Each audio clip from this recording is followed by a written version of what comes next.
Today's lesson is Under the Radar, the world's unseen environmental disaster. Hi, everybody. My name is Roger. And my name is Helen. And nowadays, of course, we've got more environmental disasters than we can count. We've got typhoons, we've got hurricanes, we've got earthquakes, we've got global warming, we've got the ozone layer, we've got cosmic rays, solar radiation, we've got tectonic plates causing all sorts of problems. And we've got yet another environmental disaster that, well, we can't really see because not a lot of people are focusing on this. It's all about the dwindling supply of sand used in construction and in digital devices and screens and computer chips and stuff like that. Yes, the supply of sand is becoming smaller and smaller, and this is causing an environmental disaster. We need sand, as we saw in the last lesson, for many things. We need sand to build concrete buildings and to build asphalt highways and roads. We need it for glass. We need it for our computer devices. And since this need has caused the supply of sand to dwindle, to decrease, an environmental disaster is on the horizon. And we also saw that we can't use sand from deserts because those grains of sand are too smooth, too fine for the purposes that we need sand for. Right, so the next time you go to the beach, try to be appreciative of those grains of sand underneath your feet because someday they may be gone as companies find ways to source them from your local beach or other places. Okay, so let's talk some more about this problem in today's lesson. We're going to listen to the first part and then we'll come back to discuss it. The expected sand shortage has spurred researchers to look for ways to address the problem. Since construction accounts for a major portion of the demand, many are researching other materials to use in concrete instead. Possibilities include ash left over from burning trash, shredded tires, waste plastic, and crushed concrete from torn down buildings. 大家好，第一部分我们可以看到单字 spur， 它是动词，指的是激励、鞭策、加速推动或是促进。例如 Theo's love of video games spurred him to become a game developer. Theo 对电玩的热爱促使他成为一名游戏开发者。或者 Lower interest rates often spur economic growth. 较低的利率通常能刺激经济成长。接着我们看到名词 construction， 意思是建筑、建造或是构造。举例来说Construction workers uncovered the remains of several unidentifiable animals. 建筑工人发现好几具无法辨识的动物骨骸。又或者说 The construction noise outside Will's apartment nearly drove him nuts. Will 公寓外面的工地噪音几乎让他快疯了。另外补充这个字的动词 construct, C-O-N-S-T-R-U-C-T, construct, 指的是建构或是编制。像是 Workers constructed a temporary bridge to replace the one that washed away in the flood. 工人们盖了一座临时便桥，以替代那座被洪水冲毁的桥梁。我们也可以说 The president claimed that the enemy was constructing a biological weapon. 总统声称敌方正在打造生化武器。再来，我们看到动词 crush， 指的是压碎、压扁或是挤压变形。例如 You crushed my party hat when you sat on it. 你坐下时压垮了我的派对帽。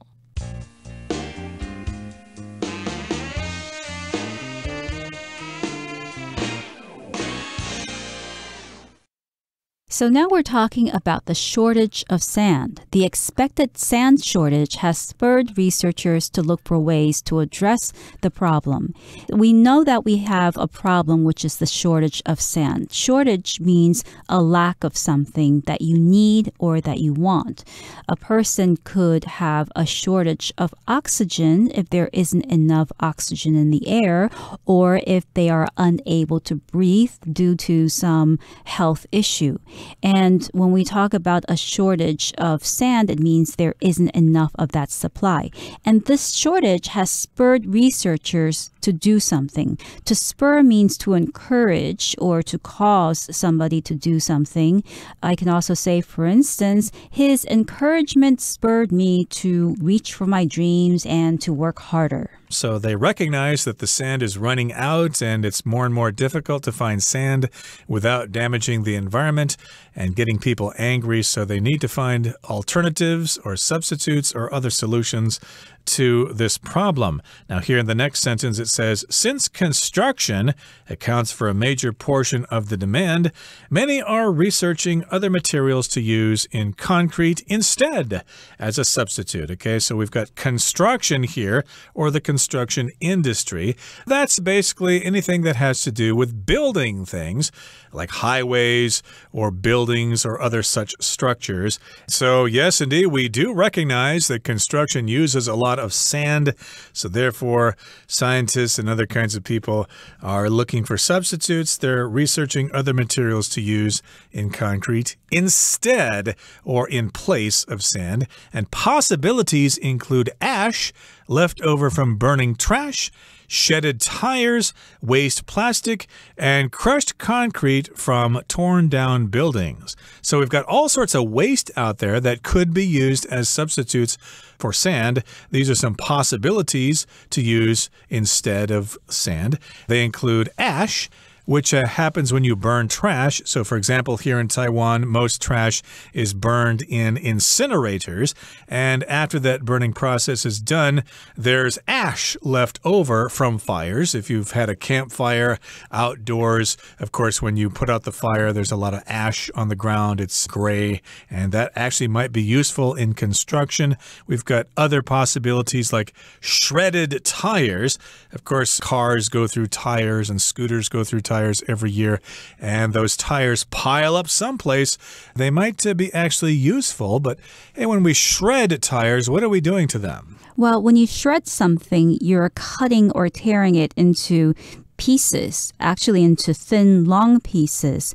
So you might also shred paper. A lot of companies or individuals have documents that they don't want other people to see when they throw out these documents. If you throw out the documents as whole pieces of paper, somebody might get their hands on them and get your personal information. So what you want to do is shred the paper or tear the paper down into long, thin pieces. You could use a machine, which is called a shredder, and that breaks down the pieces of paper. But here we're talking about shredding tires, which means breaking down the rubber into thin, long pieces. Or into little bits that could be used in construction. We've also got the possibility of waste plastic. So, of course, we've got plastic containers or other kinds of plastic that could be broken down and used as a substitute for sand. We've also got crushed concrete from torn down buildings. So, of course, I've often wondered what happens to all the stuff that they have after a building is torn down. There's a big pile of bricks and concrete and rebars and stuff. Where does all that stuff go? It probably goes to a landfill. But hey, if we figure out a way to recycle that stuff, we can have crushed concrete. We take the concrete from these torn down buildings and we crush it using heavy machines to bash at the rocks and to make them smaller and to turn them into gravel or dust. That would be an example of crushed concrete. We can get this from torn down buildings. Yes, and torn down buildings are buildings that have been removed or that have been broken down into pieces or taken as part of a larger structure. Okay, let's move on now and find out some more research being done on this subject. Let's listen to the second part and we'll come back. Dr. John Orr at Cambridge University has had success on this front, with his research showing that up to 10% of the sand content of concrete can be replaced with plastic without affecting the strength or durability of the final product. As added benefits, this approach helps cut costs while removing unwanted plastic from circulation. In India, where roughly 15,000 metric tons of plastic are thrown away each day, Orr believes that repurposing such waste could save about 820 million metric tons of sand a year. 第二部分我们看到单字 durability， 它是名词，意思是耐用性或是持久性。举例来说 This helmet has excellent durability. It is very difficult to break it. 这顶安全帽极耐用，非常难弄坏。又或者是 Durability is the product's strongest selling point. 耐用性是该产品的最强卖点。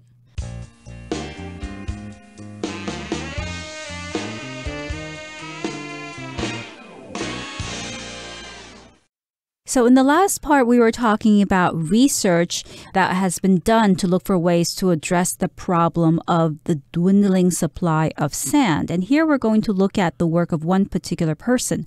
Dr. John Orr at Cambridge University has had success on this front, with his research showing that up to 10% of the sand content of concrete can be replaced with plastic without affecting the strength or durability of the final product.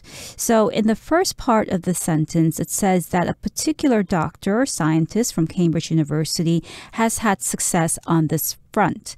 Now, front here refers to a particular aspect of a situation. The situation is, of course, looking for other substances to substitute sand, and that is the front that is being referred to here. Usually a front refers to a kind of line dividing one area from another. We can use the word front when we talk about weather. There's a cold front coming in and it's going to start raining. Or we can talk about fronts in a war, like in Europe during World War II. There were two fronts. There was the Eastern Front of Germany versus Russia, and there was the Western Front of Germany versus England and France. But in this particular case, we're talking about an area in which they are trying to fight this problem of dwindling supplies of sand. So Dr. John Orr has done some research, and his research has shown that up to 10% of the sand content of concrete can be replaced with plastic without affecting the strength or durability of the final product. That's not much, only 10%, but it's a good start there. You could actually substitute 10% of the sand with plastic, and it won't affect the strength or durability of the final product. And here we've got the word durability, and that refers to how strong something is, how resistant it is to damage. So, of course, if you're trying to buy shoes for a marathon, you want to have durability as a factor in buying those shoes. You want them to be durable so they last a long time. Yes, and as added benefits, this approach helps cut costs while removing unwanted plastic from circulation. So the approach, of course, is to use other substances to replace the sand content of concrete. And another benefit of this approach, of this particular method, is that it would cost less and it would also remove unwanted plastic from circulation. So circulation is the process by which something passes from one person to another in this particular context. You can talk about money that's in circulation. So money that's in circulation is money that's being passed from one person who's spending money to another person who is receiving the money. And plastic that is in circulation is just plastic that's being used, that's still being used in society, in projects, and so on. And in India, where roughly 15,000 metric tons of plastic are thrown away each day, Orr believes that repurposing such waste could save about 820 million metric tons of sand a year. So here we've got the word repurpose. That means to give something a new purpose. The plastic, of course, usually is used in consumer products like food packaging or in plastic bottles and things like that. And when we're done with that stuff, we just throw it away and it goes to a landfill or to an incinerator. But in this particular case, we can repurpose that plastic, find a new use for it, and again, it could be used in construction or other things. And we've got a big supply of that plastic. We've got India as an example, but of course other countries like the US or China or Brazil, they're all producing huge amounts of plastic every day as well. Okay, that brings us to the end of the second part of our lesson for today. Let's listen now to the third part. Nevertheless, while such alternatives can slow sand consumption, they can't meet predicted increases in demand in the coming years. In the long run, entirely rethought approaches are needed, including designing buildings to rely less on concrete and refurbishing old structures rather than building new ones. Experts agree that a less resource-intensive way of life across the board is the only real path to a sustainable future for all. 第三部分我们看到名词 alternative， 它指的是替代品或是替代方案，像是 For many people, a scooter is a cheaper alternative to a car. 对许多人来说，摩托车是汽车的便宜替代品。也可以说 After my flight was cancelled, I was left with no alternative but to spend the night in a hotel. 我的航班被取消后，我别无选择，只能在饭店过夜。最后，我们看到动词 predict， 它的意思是预测、预言或是预告。我们可以说 Jack predicted the economic downturn 10 years ago. Jack 10年前就预料到了经济衰退。也可以说 The boss made several bold predictions about the company's future. 老板对公司的前景做了好几个大胆预测。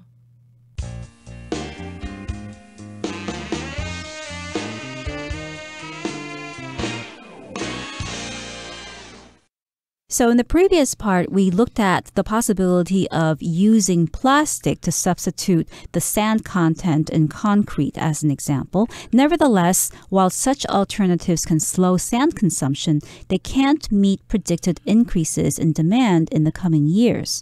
So here we have the word alternative, which is something that you can choose instead of something else.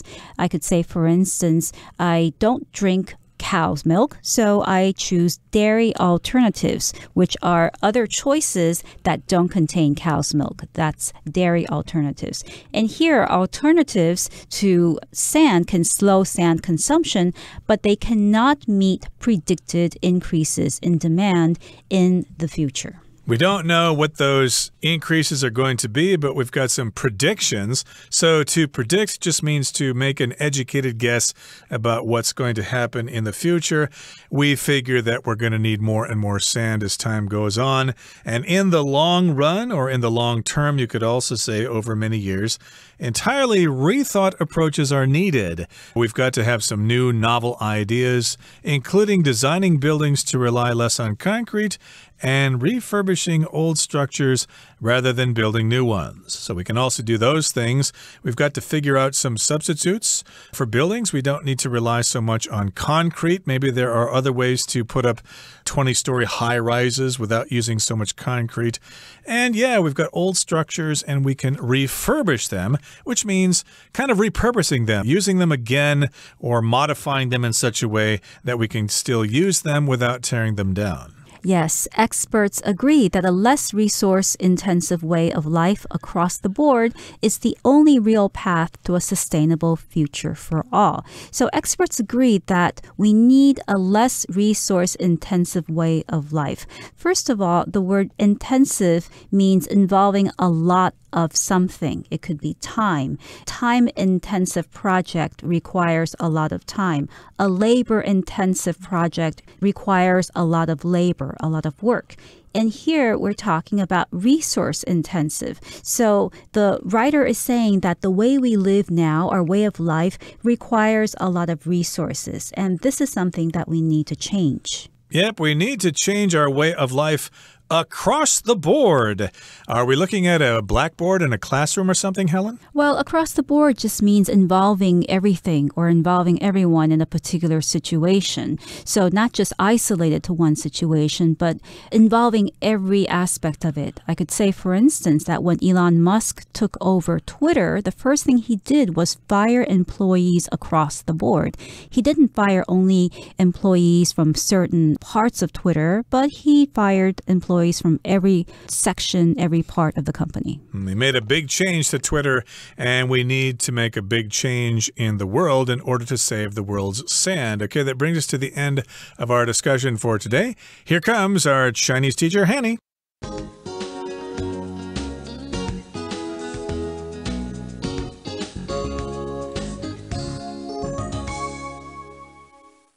各位同学大家好，我是 Hanny。 我们来看今天的文法重点。课文第二部分提到剑桥大学的约翰·欧尔博士，他的研究显示混凝土中高达 10% 的沙含量可以用塑胶代替，而不会影响成品的强度跟耐用度。文中它是用 up to 10% of the sand content 来表达高达 10% 的沙含量。那么 content 在这边是当名词去表达含量成分，注意它是当单数用。再来看到 up to， 它则是表达多达、高达。那这个用法呢，后面通常会接表示数字啊、数量等等的名词。好，那我们也顺便补充 up to 的其他用法。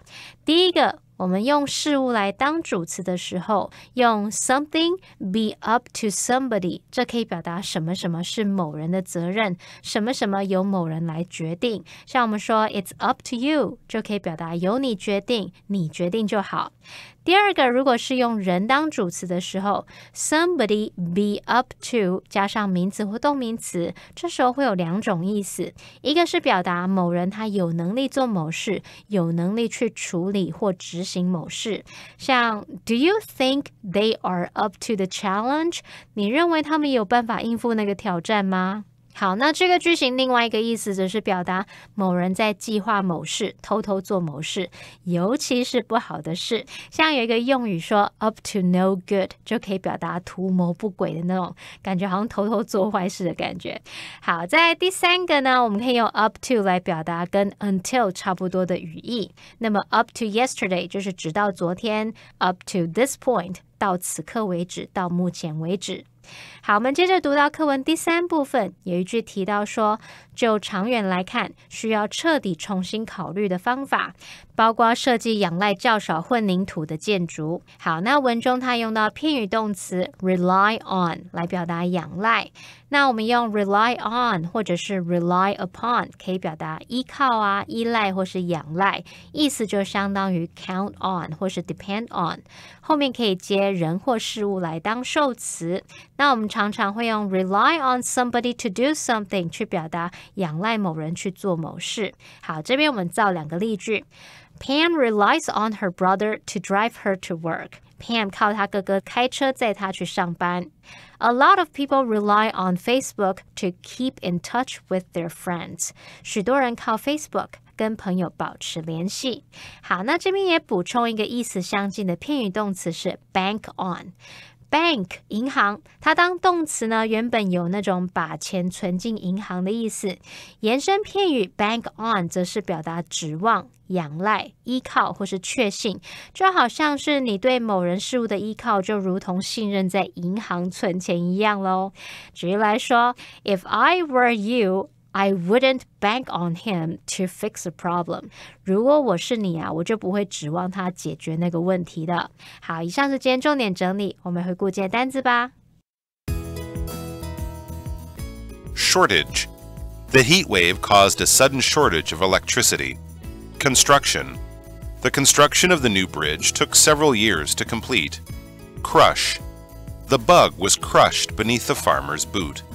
Durability.Lars goes jogging almost every day, so he buys running shoes based on their durability. Circulation. The old bills were slowly removed from circulation as the new bills were introduced. Alternative. Ingrid offered her dinner guests bread as an alternative to rice. Predict. Just as the weather report predicted, it was warm and sunny today. Intensive.Robots are increasingly used in the car industry to replace more labor-intensive methods.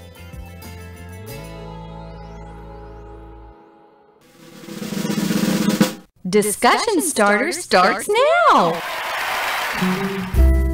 Here's our discussion starter for today. The question is, do you think it will still be possible to meet the demand for sand in 50 years? Why or why not? I think it will be possible to meet the demand because we have a lot of developments in technology, so I'm sure that some expert will find a new material that will make our reliance on sand obsolete. Well, I do not think it will be possible to meet the demand given that the world has finite supply of sand or other construction materials. We just have to stop building so much, even though people working in construction will have to look for other jobs, but still we need to save the earth first. Well, everyone, today's article has come to an end, and I sure hope you enjoy reading along with us. I am Helen. I am Roger. See you next time.